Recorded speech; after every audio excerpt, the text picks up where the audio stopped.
este tema. Sí, me escuchan, ¿no? Buen día, doctor. Sí se le escucha. Voy a presentarle mi presentación en la pantalla un ratito.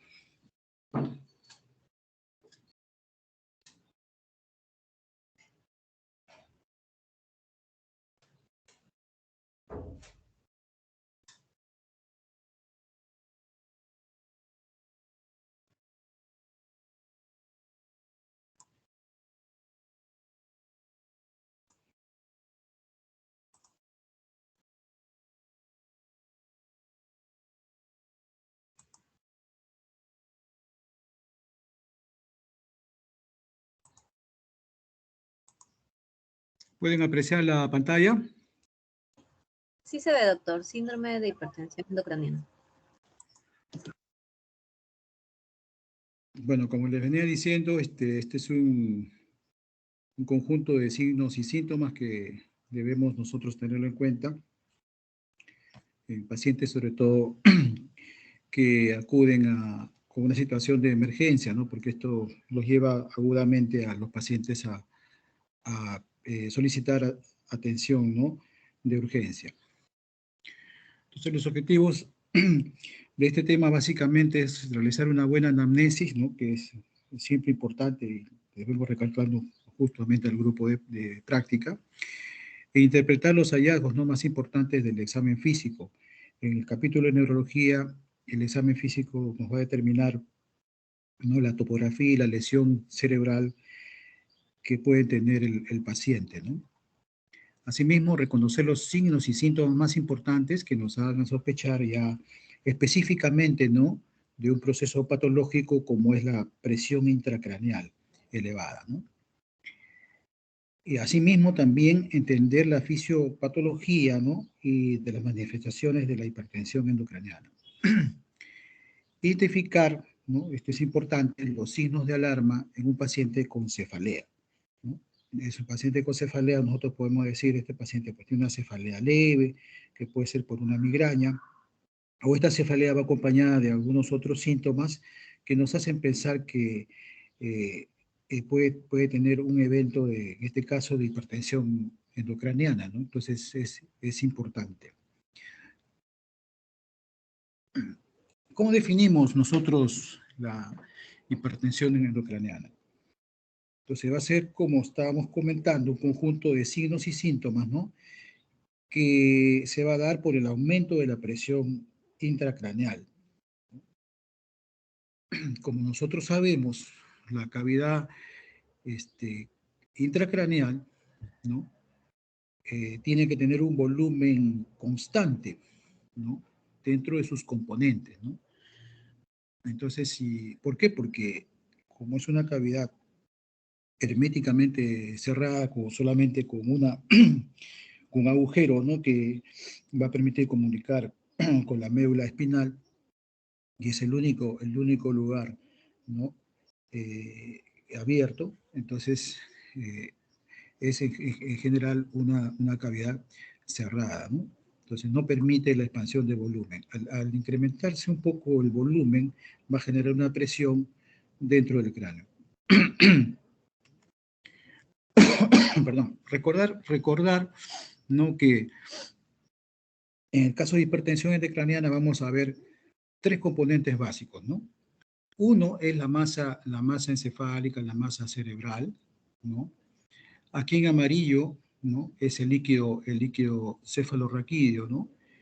Que fluye, ¿no? En las diferentes cisternas y que va a pasar, ¿no? A lo que es el sistema ya espinal en la parte de comunicación a través del agujero magno, ¿no? El otro componente es el componente que está en azul, el componente vascular, ¿no? Específicamente este es el componente venoso, ¿no? Pero hay un componente arterial, ¿no? Que se encarga de irrigar todo lo que es la masa encefálica, ¿no? Vamos a ver nosotros que los componentes, ¿no? Los fluidos intercambiables ¿no? Que lo podemos manejar, nosotros, puede ser el flujo sanguíneo venoso, ¿no? Y el líquido cefalorraquídeo hasta cierta forma nomás, ¿no? Hasta cierto volumen podemos nosotros, son los únicos que se pueden.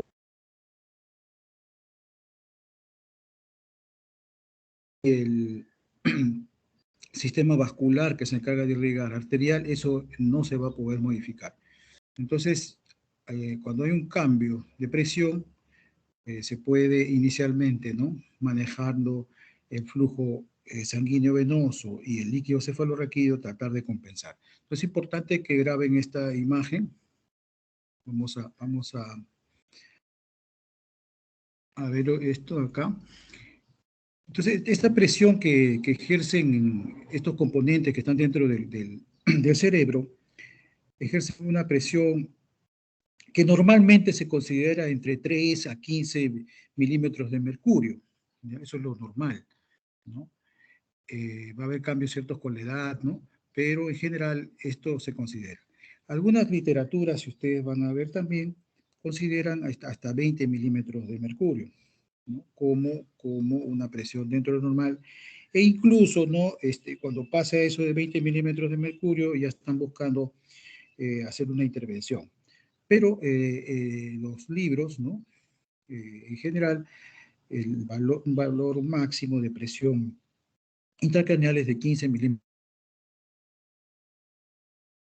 Es difícil medirla, hay que medirla como ustedes están viendo, con un dispositivo, ¿no? Con un catéter, y lo que no se puede hacer a todos los pacientes. Por lo tanto, es importante que nosotros podamos reconocer que el paciente está haciendo una hipertensión endocraniana por los síntomas y signos que va a tener este paciente.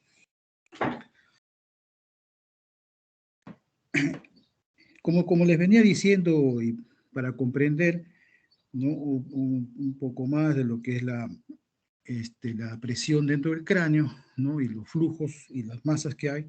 Entonces, a este señor Morrow Kelly, ¿no? Se le ocurrió analizar, y es lo que vamos a hacer ahora, ¿no? Ya les había dicho en la imagen anterior que había un componente cerebral, ¿no? Un componente vascular que estaba compuesto por el flujo venoso en azul y el flujo arterial en rojo y el líquido cefalorraquídeo. Más o menos, ¿no? Están en un porcentaje de un 80% de masa cerebral, 10% de líquido sanguíneo y otro 10% de fluido, ¿no? Líquido cefalorraquídeo. Entonces, cuando, por ejemplo, ¿no? vemos aquí que hay un volumen, ¿no? Un volumen, ¿no? Que puede ser este volumen dentro del cráneo, un volumen que se genera por muchas causas, ¿no? Que puede ser un hematoma, que puede ser un edema del cerebro. Entonces va a desplazar volumen, ¿no?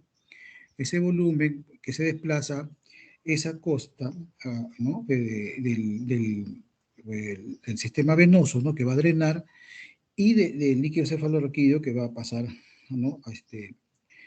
a los componentes más bajos. Por lo tanto, se equilibra ese volumen, ¿no?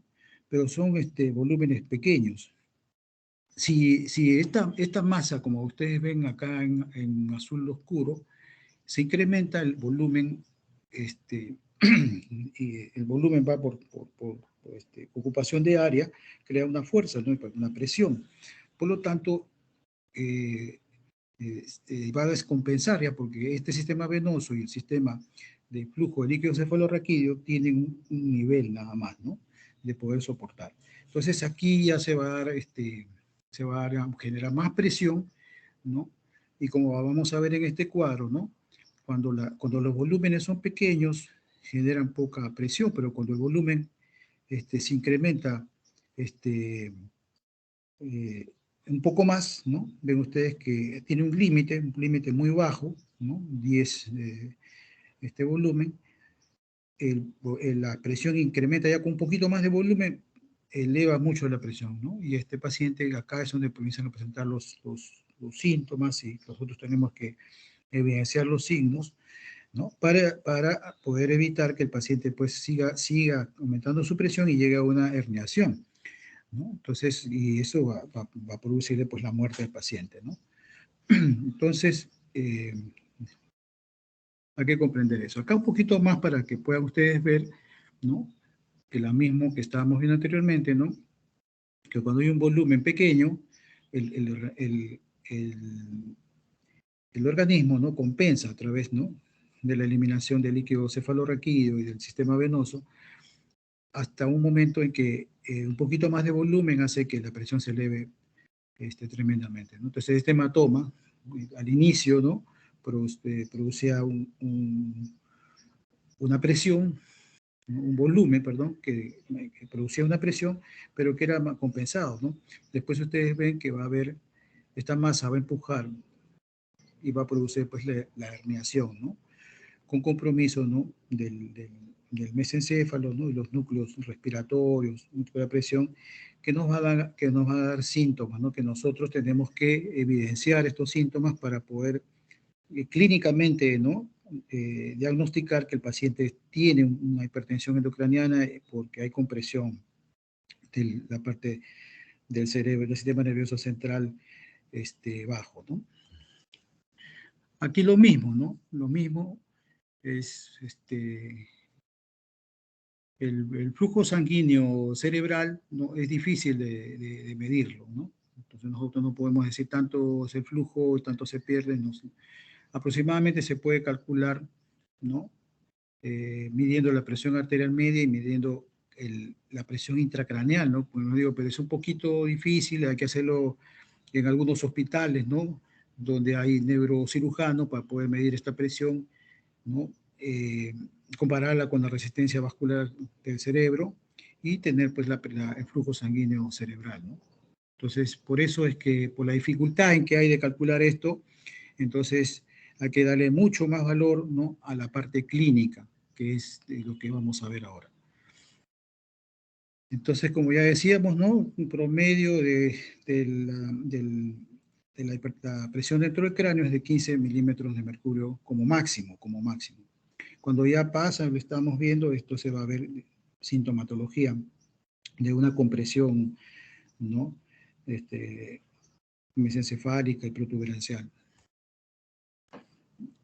La etiología, pues todas las causas pues, que produzcan un aumento de volumen dentro de la cavidad intracraneal, ¿no? Entonces, si estábamos hablando de tres componentes, el líquido cefalorraquídeo, ¿no? El flujo sanguíneo cerebral y la masa encefálica, entonces, en relación a eso, vamos a tener la etiología, ¿no? En el caso, por ejemplo, de lesiones dentro del cerebro, ¿no? De crecimiento rápido, ¿no? O crecimiento progresivo también, ¿no? Nos va a dar de repente una sintomatología menor, ¿no? En el caso, por ejemplo, de tumores que crezcan, ¿no? Dentro del cráneo, van a ocupar volumen, ¿no? Van a generar aumento de presión.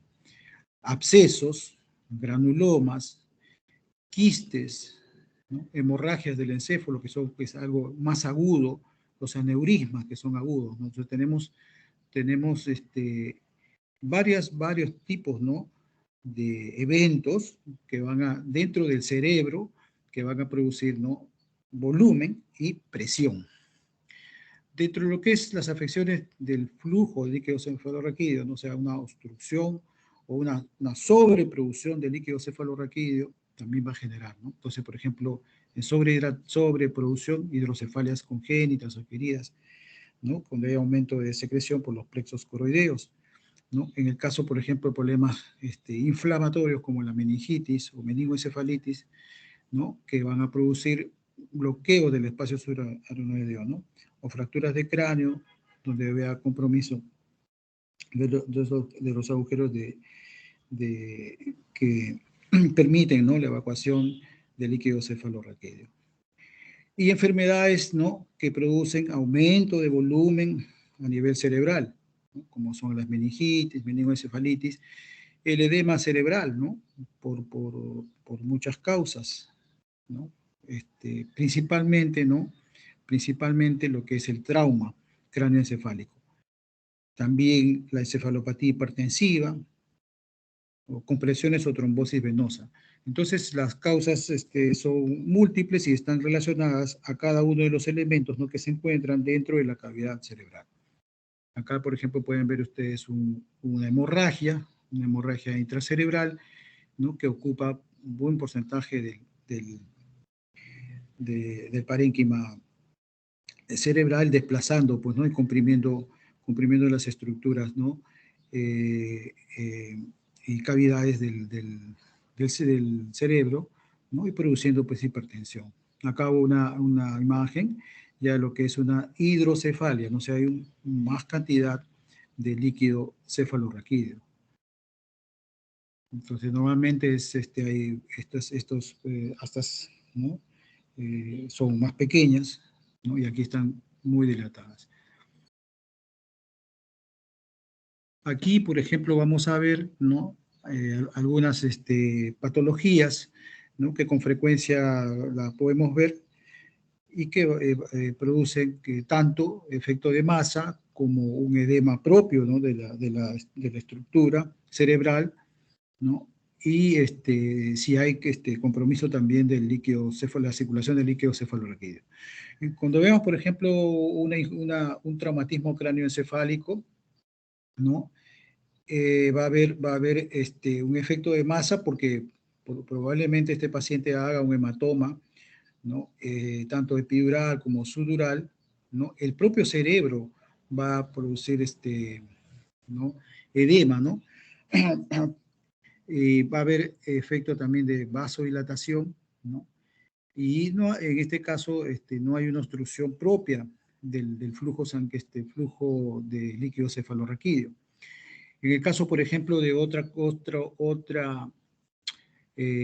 causa no frecuente de lesión cerebral sobre la hemorragia subaranoidea, ¿no?, que puede ser por la rotura de un aneurisma, y el paciente también, ¿no?, o sea, ese hematoma, esa hemorragia, va a producir efecto de masa, pero también el cerebro va a responder, ¿no? Entonces va a haber un edema cerebral.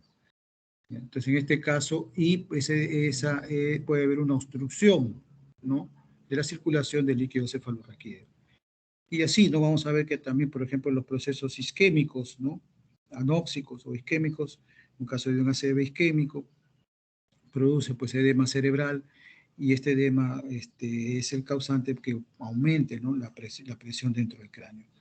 Los tumores también no hacen un efecto de masa, ¿no?, y hacen un edema perilesional, ¿no? Entonces van a aumentar el volumen, por lo tanto van a generar presión. Dependiendo del crecimiento, el desarrollo, el tamaño, van a generar más masa dentro de esto, más volumen, y van a generar, como se llama, aumento de la presión. Y así vamos a ver otras patologías, ¿no?, que de repente no son propias incluso del sistema nervioso central, como son, por ejemplo, la encefalopatía hipertensiva, ¿no?, que produce, ¿no?, por el flujo sanguíneo cerebral que estábamos viendo anteriormente, edema, pues, del cerebro con la producción, ¿no?, de aumento de la presión. Por lo tanto, es importante, ¿no?, conocer estos síntomas, ¿no?, que nos puede dar esta presión dentro del cráneo para poder rápidamente, ¿no?, brindarles ayuda a estos pacientes y que no puedan complicarse. Entonces, dentro de las manifestaciones clínicas de estos pacientes, ¿no?, lo más importante, lo que se reconoce que el paciente acude a la consulta es por, ¿no?, cefalea, ¿no? Y entonces es el síntoma que con mayor frecuencia los pacientes que vienen con dolor de cabeza intenso, ¿no?, que si es subagudo es de inicio, ¿cómo se llama?, progresivo, pero hay cefaleas, ¿no?, que son agudas, ¿no?, como es el caso de las hemorragias subaranoideas por rotura de aneurisma. El paciente súbitamente viene por una cefalea, ¿no?, una cefalea muy intensa, que si uno le pregunta que si ha tenido una cefalea anterior, les va a decir que es la cefalea que nunca le ha dolido la cabeza como les duele. Entonces, cuando escuchen eso, ustedes sospechen, ¿no?, que hay una lesión dentro del cráneo que está ocupando masa y por eso le está dando esta sintomatología. Lo otro son los vómitos, ¿no? Pero son vómitos característicos de la hipertensión, ¿no? Dentro del cráneo, que son vómitos cerebrales, ¿no? Que son vómitos sin aura. O sea, este paciente no va a tener náuseas, no va a tener sensación de olores, ¿no? Dolor abdominal, no. Es un paciente que bruscamente presenta un vómito, ¿no? Entonces, un vómito en chorro, en cohete se llama. Entonces, eso es importante poderlo diferenciar, ¿no? No toda persona que tiene vómitos va a llegar y ustedes van a decir que tiene hipertensión endocraneana, ¿no? Si tiene estas características, ¿no? Acompañado de cefalea y la buena anamnesis que ustedes van a hacer, ¿no? De cómo se instaló la enfermedad, ustedes pueden llegar a esta conclusión. Y bueno, esto se va a corroborar, ¿no? Cuando uno hace el fondo de ojo, ¿no? Y en el fondo de ojo, que es una técnica para poder ver, ¿no? La pupila. Entonces va a haber edema de papila, ¿no? Un papiledema, ¿no? Que nos va a hacer sospechar, ¿no? Que hay un síndrome de hipertensión endocraniana. O sea, todo paciente que viene con estas características, que tiene, por ejemplo, ¿no? Una sospecha de ACV, un paciente que tiene una sospecha de un trauma cráneoencefálico, ¿no? Si está con cefalea, vómitos, hay que hacerle un fondo de ojo. Entonces, eso que encontrando el fondo de ojo, ese paciente no es un 100%, por decirlo así, que está con síndrome de hipertensión endocraniana. Estas manifestaciones clínicas en todos los pacientes no es igual, ¿no? Va a depender de las características propias de los pacientes, ¿no? Entonces, va a depender también del tipo de lesión que se produzca, del tiempo, ¿no? que se produzca, ¿no? Cómo estuvo el cerebro, si ya tuvo una lesión previa, ¿no? O la existencia de situaciones agravantes, ¿no? Entonces, dentro de las causas, ¿no? Pues puede ser un pseudotumor cerebral, tumores, traumatismos, craneoencefálicos, ACVs, como le estaba diciendo yo, por ejemplo, un aneurisma. Entonces va a depender, ¿no? La presentación de la hipertensión endocraniana, ¿no? El periodo de instalación también, ¿no? Es un cuadro agudo que le estaba comentando en el caso de las hemorragias subaracnoideas por ruptura de aneurisma, un subagudo, ¿no? O un crónico en el caso de pacientes de tumores, ¿no? Que poco a poco van generando aumento de volumen y aumento de presión progresiva. Y el estado previo del encéfalo, ¿no? Cómo está su paciente que ya tiene, por ejemplo, un grado de hidrocefalia, ¿no? Por alguna patología anterior, entonces su cavidad no va a soportar un volumen más pequeño que sea, ¿no? De la estabilidad y de la anatomía del órgano, ¿no? Aquí, por ejemplo, un paciente que, por ejemplo, en el paciente anciano, a veces la hipertensión endocraniana no se evidencia, ¿no? En forma aguda. Y les digo, ¿no? ¿Por qué? Porque el cerebro del anciano es un cerebro que pierde líquido, ¿no? Y al perder líquido disminuye su volumen, ¿no? Entonces, en ciertas patologías, ¿no? Como las hemorragias, por ejemplo, subaracnoideas, estos pacientes se caen, ¿no? Los pacientes se caen, lo llevan por la caída de la emergencia. El paciente puede tener una rotura de cuero cabelludo, se le toma la tomografía y no se evidencia lesión. Entonces el paciente es dado de alta, no hay más sintomatología neurológica y de repente al segundo, tercero, hasta cuarto mes he visto, ¿no? Que el paciente llega, ¿no? Entonces llega y de repente no refiriendo cefalea, pero es un paciente que pierde, ¿no? El estado de conciencia, no está confuso, tiene alteración para la marcha, entonces lo llevan y como ustedes han hecho una buena anamnesis, ¿no? Ese señor se cayó hace 3 meses, ¿no? Entonces vamos a pedirle una tomografía y en la tomografía sale pues un hematoma, una hemorragia un hematoma subdural, ¿no? que está ya comprimiendo un poco, pero ha desarrollado en el tiempo, porque su capacidad cerebral se lo permitió, porque como les decía yo, ese cerebrito de ese paciente mayor no le ha permitido, ¿no? que en este caso el sangrado progresivo, no le dé muchos signos de hipertensión endocraniana, ¿no? Pero a un paciente no, de edad normal, cualquier volumen pequeño, como están viendo ustedes, va a producir signos de hipertensión endocraniana. O sea, como les digo, depende del estado previo del encéfalo para poder nosotros también que se presente, ¿no? Esta hipertensión endocraniana.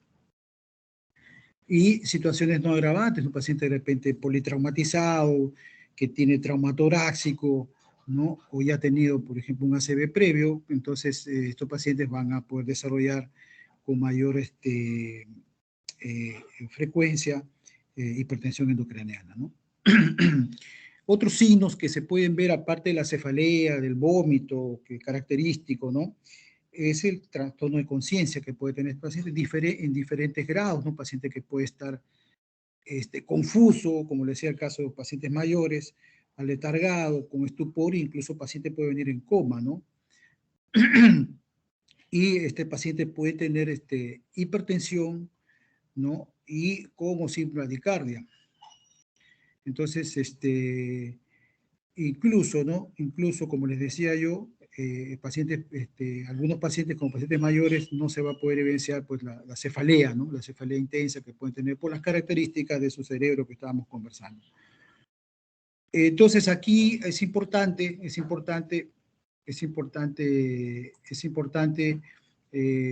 evidenciar al paciente que puede tener, ¿no? Esta hipertensión dentro del cráneo, ¿no? Entonces hay un conjunto de síntomas, ¿no? Que nos pueden decir que el paciente puede tener ya una presión importante dentro del cráneo que está comprimiendo, ¿no? La parte más inferior, ¿no? Comprometiendo, ¿no? Los centros de la respiración, ¿no? Los centros donde podemos regular nosotros la frecuencia cardíaca. Entonces el paciente va a haber signos de hipertensión, bradicardia, y respiración irregular. Entonces este paciente, sí, hay una sospecha pues muy alta, muy elevada, que puede tener una presión dentro del cráneo que ya le está produciendo mayor compromiso, y este paciente está camino a una herniación, ¿no? Y su vida está en peligro. Entonces, en el diagnóstico, básicamente es clínico, ¿no? Por lo tanto, tener en cuenta esta triada, tener en cuenta las características de los síntomas que hemos estado conversando, ¿no? Y tener en cuenta, ¿no? La edad de los pacientes, ¿no?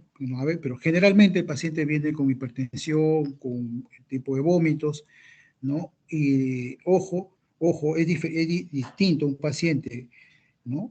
Que eso quede claro, paciente que puede venir con cefalea intensa, que puede venir con vómitos explosivos, ¿no? Pero si le tomamos la presión y le tomamos la frecuencia cardíaca, están dentro de lo normal, ¿no? No está el paciente, está con grado de hipertensión dentro del cráneo, ¿cierto? ¿No? Pero no está a grado de herniación. Si el paciente tiene ya hipertensión y bradicardia, ese paciente hay que actuar inmediatamente, ¿no? Inmediatamente para tratar de comprimir el cráneo, ¿no? Que es lo que lo va a salvar, ¿no? Entonces, una vez que la sospecha clínica, ¿no? De este paciente que viene con cefalea, vómitos, ¿no? Que pueden ser súbitos o de repente posterior a una caída, el paciente hay que hacerle una tomografía, ¿no? Y en la tomografía uno va a corroborar lo que está sospechando, ¿no? Entonces vamos a ver ahí que va a haber una imagen, ¿no? Si estamos sospechando en tumor, si estamos sospechando en sangre, lo vamos a evidenciar dentro del cerebro. Y nos va a confirmar, ¿no? Si hay compresión ventricular, ¿no? Como ya vamos a ver la valoración, ¿no? De una clasificación para ver el grado de compromiso cerebral que hay que podemos evidenciar con la tomografía, ¿no? Entonces, el 10% de los pacientes que están en comatosos, ¿no? Que tienen TEC, el ataque es normal, ¿no? y estos pacientes pueden tener hipertensión endocraniana. Entonces, hay que tener cuidado con los exámenes también auxiliares, y lo que manda es siempre la clínica, ¿no? Entonces, ya tienen un 10% que ustedes pueden tomar tomografía, aparentemente sale normal. Pero si tiene signos de hipertensión endocraniana, hay que manejarlo como tal. No darle el valor al examen auxiliar si no tenemos, si la clínica nos dice otra cosa, siempre hay que buscar de repente otro examen que nos pueda ayudar de mejor manera. Y así tenemos, ¿no?, exámenes complementarios, como el examen de imágenes.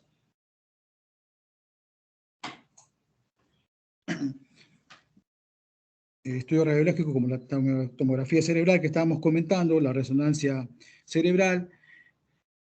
Estos pacientes hay que tener cuidado, ¿no?, en el examen de líquido cefalorraquídeo, ¿no? Si están, por ejemplo, sospecha de que tenga un grado de hipertensión, hay que manejarlo con mucho cuidado, no hacer punción lumbar a todo paciente, ¿no? Hay el riesgo que se puede herniar este paciente. Por lo tanto, el estudio de líquido cefalorraquídeo hay que dejarlo para cuando se tenga que estudiarlo, de repente a través de cuando viene neurocirugía, pone un catéter, ¿no? Y a través del catéter que dentro del cerebro se puede medir la presión y se puede sacar con mucha cautela el líquido, ¿no?, para tratar de comprimir.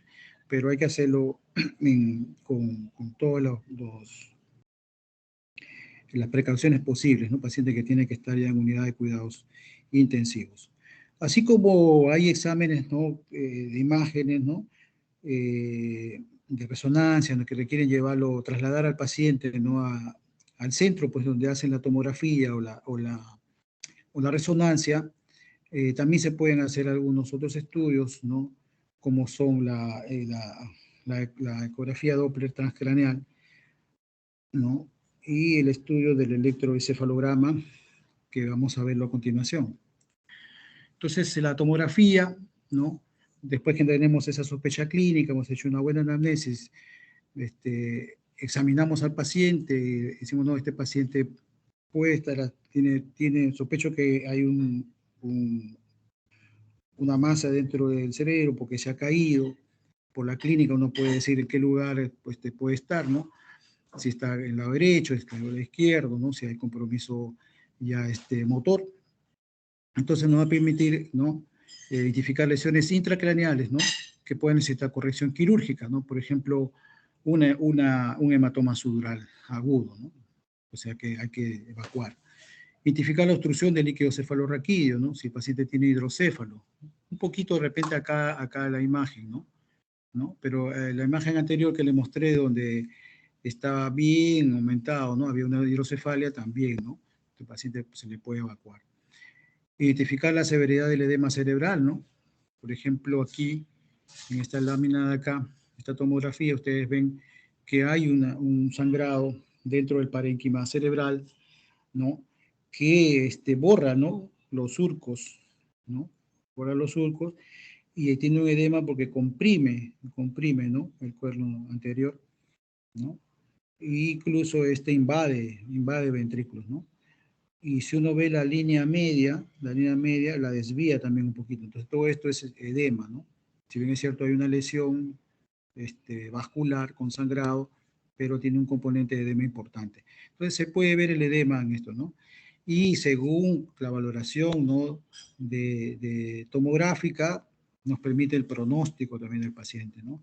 Es distinto, por ejemplo, que tenga un hematoma, ¿no?, cerca al cráneo, donde se puede evacuar, a un hematoma intraparenquimal, ¿no? Entonces aquí, por ejemplo, si es muy grande, es difícil, eso no se puede evacuar. Lo que se podría hacer es colocar, ¿no?, para evacuar el líquido cefalorraquídeo, ¿no?, y descomprimir un poco, pero el hematoma en sí no se puede manejar. Entonces, si es muy grande, entonces el pronóstico es reservado, ¿no?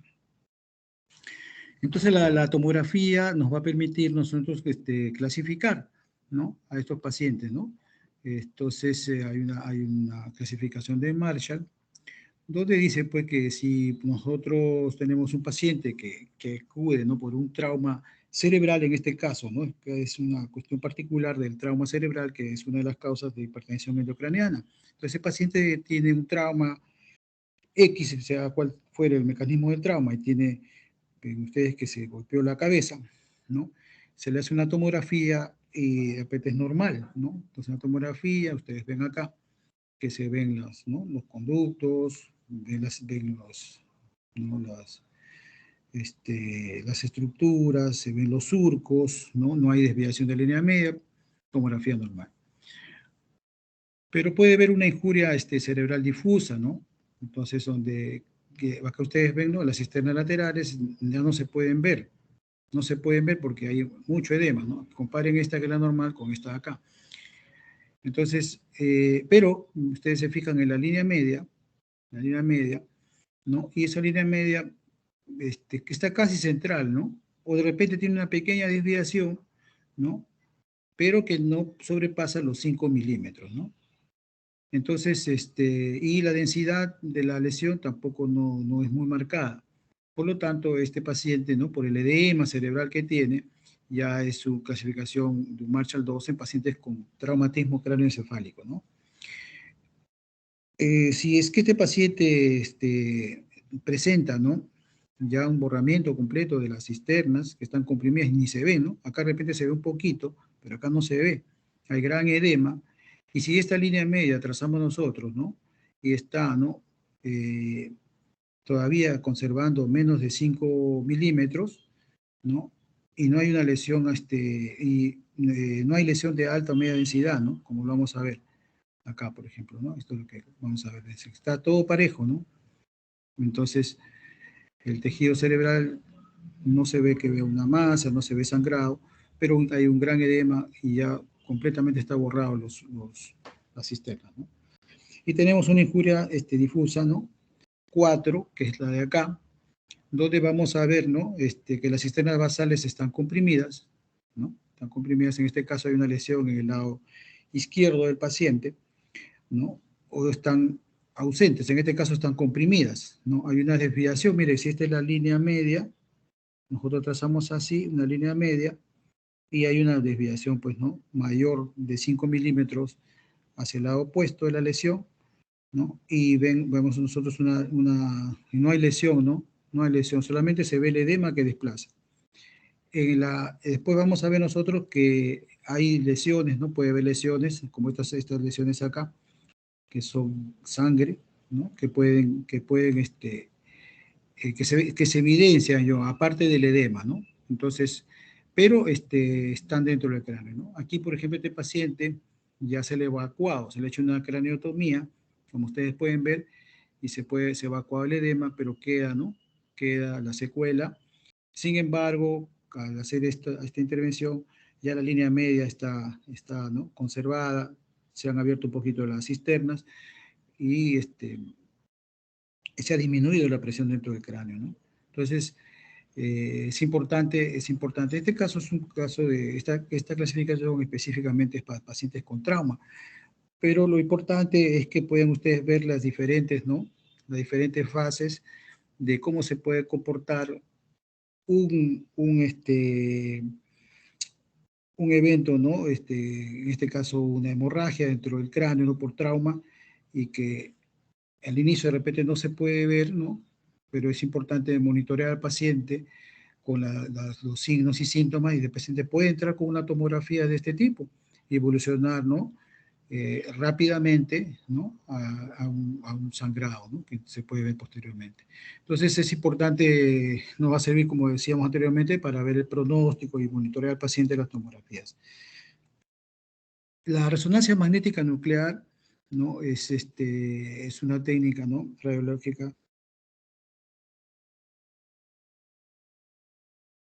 anterior. La calidad de una tomografía con la calidad de imagen de una resonancia, ¿no? Entonces, nos va a permitir detectar lesiones, ¿no? De base de cráneo, ¿no? De base de cráneo, nos va a permitir, ¿no? Miren cómo se ve el cerebelo, ¿no? Cómo se ve la protuberancia. Entonces, nos va a permitir ver, ¿no? Va a haber fosa, todo lo que es fosa posterior, ¿no? y nos va a detectar, ¿no?, lesiones que no se pueden ver con la tomografía, ¿no?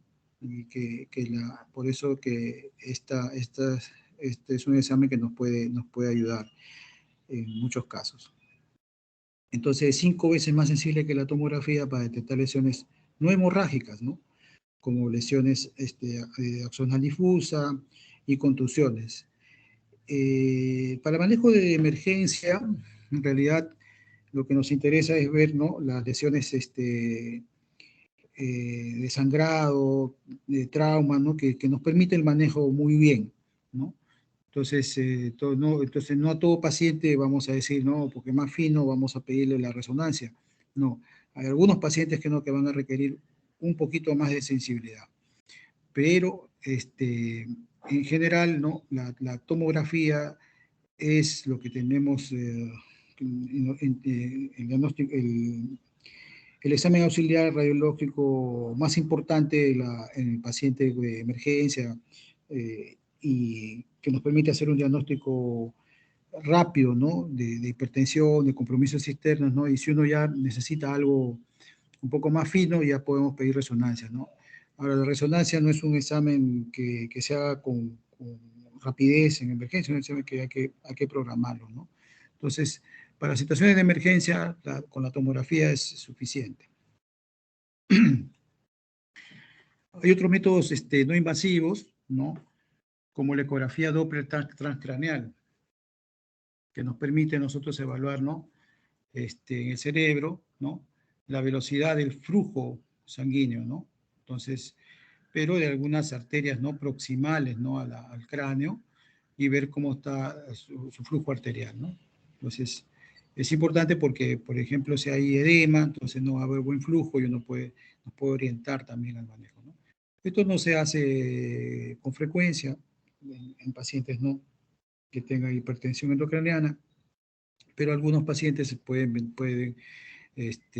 beneficiar ya con un manejo más sofisticado, ¿no? Sobre todo para ver cómo está la perfusión vascular cerebral, que le decía que era un problema para poder calcularlo, ¿no? Y calcularlo tenía que a través de un catéter, ¿no? Y acá de repente nos puede ayudar a ver qué parte del cerebro tiene cómo está el flujo sanguíneo, ¿no? Entonces, es un método auxiliar no invasivo que cobra su importancia en algunos casos. Después el electroencefalograma, ¿no? Hace todos tenemos la idea que el electroencefalograma es el trazado, ¿no?, de las ondas, ¿no? Pero actualmente se ha sofisticado el electroencefalograma, ¿no? Y nos va a permitir, ¿qué cosa? Ver mapas de actividad eléctrica cerebral, ¿no? ¿No ve? Por ejemplo, acá ven cómo está, ¿no? Entonces, ¿no?, que nos permiten ver, ¿no?, el voltaje y la frecuencia, y son útiles, ¿no?, para la información, ¿no?, de estos pacientes, de poder nosotros corroborar, ¿no?, cómo está la actividad eléctrica en un paciente, por ejemplo, que tiene un trauma, ¿no? Entonces nos va a ayudar, ya no solamente es el trazado que teníamos, sino nos permite ver mapas, ¿no?, de frecuencia cerebral, ¿no?, de cómo está la actividad eléctrica en esa parte que de repente ha tenido una contusión, un trauma y un tumor.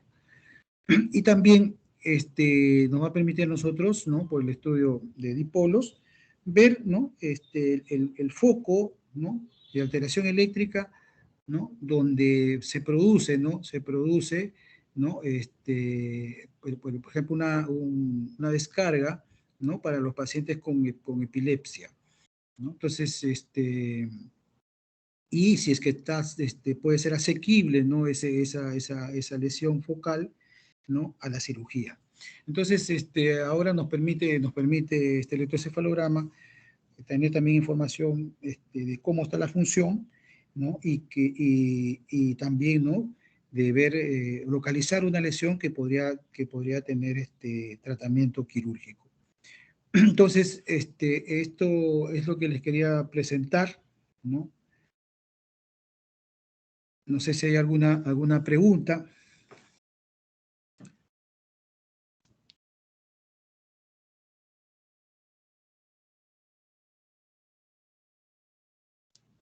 Doctor, en conclusión, las manifestaciones clínicas que deberíamos de apreciar son la cefalea, el vómito y el edema, ¿no? Son las más... Claro, clínicamente es cefalea edema, ¿no? Y bueno, en estos pacientes que tienen cefalea edema, si tienen la posibilidad de clínica, ¿no? De poder hacerle el fondo de ojo, tienen que hacerle, ¿no? Porque eso les va a especificar si tiene hipertensión endocraniana. Si no tenemos a la mano el instrumento para hacer el fondo de ojo, ver siempre las funciones vitales del paciente. Ver que este paciente no tenga bradicardia y que no tenga ¿qué cosa? Deterioro sensorial, creo. Y bueno, generalmente viene el paciente, les va a llegar con cefalea, le va a llegar con vómito, le puede llegar con trastorno de sensorio, pero en las funciones vitales, ¿qué les va a decir que el paciente puede tener hipertensión endocraniana y conforman la triada de Cushing? A ver, ¿cómo estará la presión arterial? Elevada. ¿Cómo estará la frecuencia cardíaca? Está baja. Bradicardia, ¿no? ¿Cuándo hablamos de bradicardia? Cifras. Menos de 60. ¿Menor de cuánto? 60. Menor de 60, ¿ya? Porque puede ser todo acá abajo, de repente tiene 40, tiene 38, ¿no? Entonces tiene menor de 60, están hablando de bradicardia. ¿Y qué más? ¿Qué más le van a ver a ese paciente? ¿Cómo está su respiración? Si el paciente tiene una respiración, ¿por qué es eso? Porque fisiopatológicamente les digo que hay compresión, ¿no? En la parte inferior del cerebro.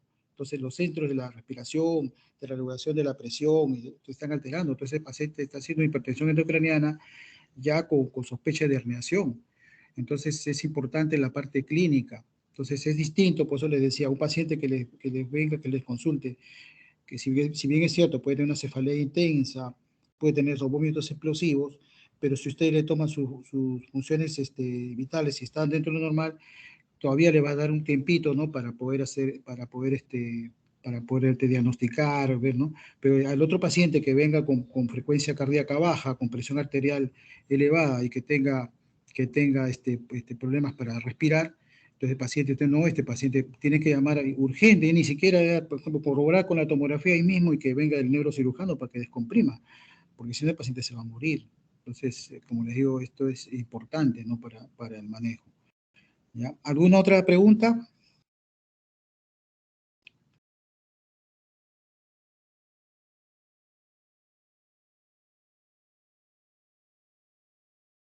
Me parece que no hay más preguntas, doctor. Bueno, como les decía a mi grupo, dos cosas, ¿no? O se ha entendido todo o no se ha entendido nada. Entonces yo voy a creer que se ha entendido todo. ¿Ya? Entonces, si es así, ya nos estamos viendo el día de mañana por la noche para poder continuar en clase teórica, ¿no? De síndrome meningio, y el día miércoles vemos lo que es el síndrome convulsivo. ¿Ya? Entonces, si no hay preguntas, nos vemos el día de mañana. Hasta